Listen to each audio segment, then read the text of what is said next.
Start. Mr. Advocate General, members of the bar, members of the state judiciary, and brother judges, I am deeply moved by the kind sentiments and good words said about me. You have ignored that faults or deficiencies in me because of your generosity. No man in this world is all good or all bad. Everyone is a mixture of good and bad. This is the nature of the university. I do not take any credit for my work. My entire work is dedicated to the Supreme Being. I am a mere witness to his actions. Separation is always a sad event.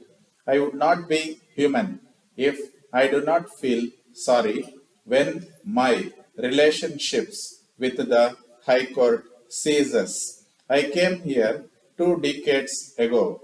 Since then, first as a member of the bar and then as judge of the High Court, I have become part of this institution. I have throughout tried to enforce purity in the administration of justice and weed out corruption. In attempting to do so, I had to take decisions which may seem to be harsh. Anyone as the head of an administration cannot escape that criticism. I always expected a certain minimum standards of proficiency on the part of the members of the bar when they did not come up to that expectation. I could not restrain myself from expressing my displeasure that may have hurt the members of the bar, but I may assure that whatever observation I made were without malice and were made with good intentions to improve the standard of the bar and in the best interest of all concerned with the administration of justice in the courts. On this occasion, I would like to refer to the problem of arrears in the High Court. When I assumed the office of the Chief Justice in June 1973, the total number of cases pending in the High Court was nearly 14,000. By the end of 1974, that tendency was brought down to 12,000. When I assumed office, I hope to see that before I laid down this office, there were no matters in the High Court pending more than 2 years. But that wish could not be foreseen and were beyond my control. The farmers of the Karnataka Land Reforms Act, by not making provision for appeal to an appellate tribunal and a further revision to the High Court against the decision of the land tribunals, have driven thousands of aggrieved parties to seek relief in the High Court under Article 276 of the Constitution.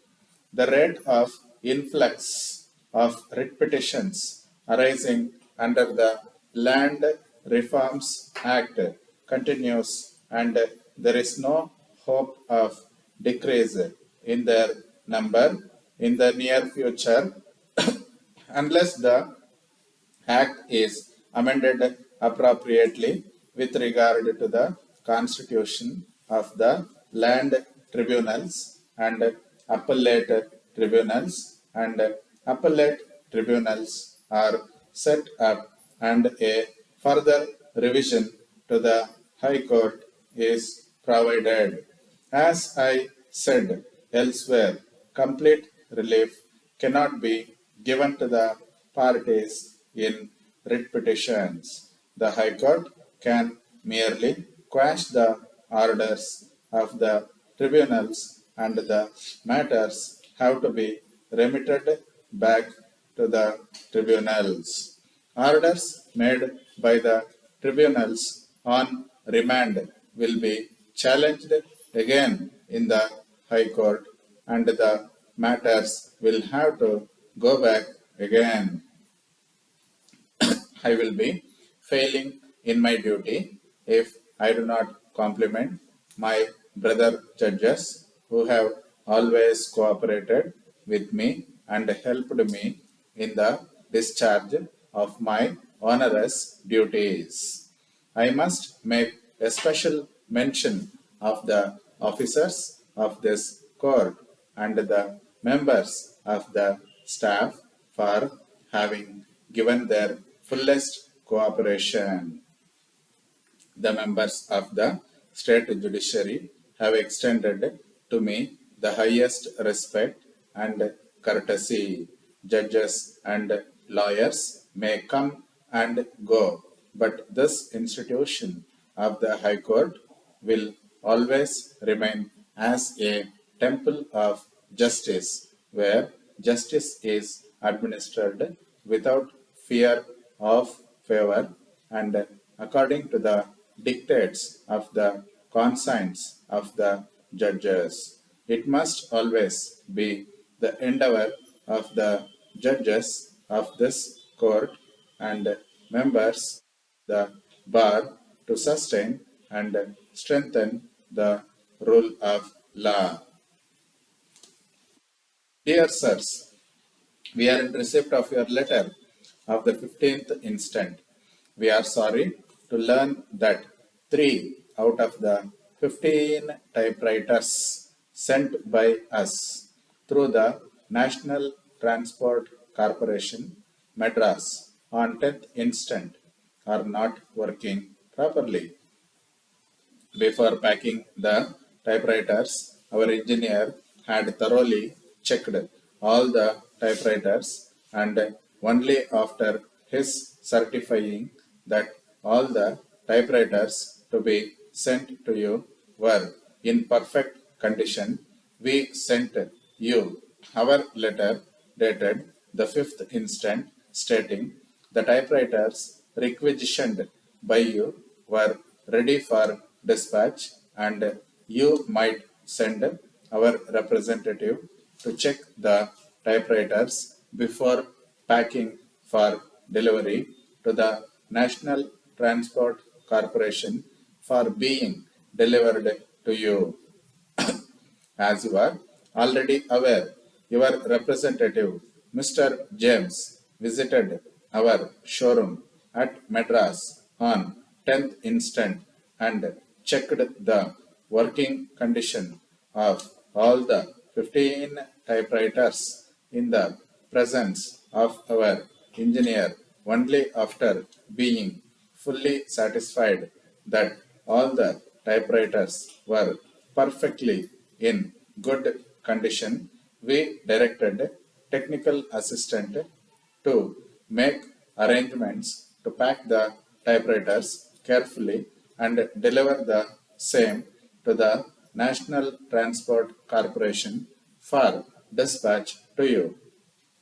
We are sure this will convince you that we took all possible precautions to see that all the typewriters we dispatched to you were in perfect condition. It may be that during transit the typewriters might have slightly gone out of order.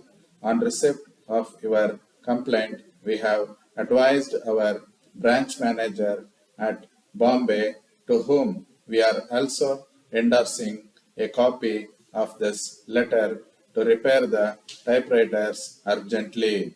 Hence, you may kindly contact our branch manager there who will do the needful in the matter.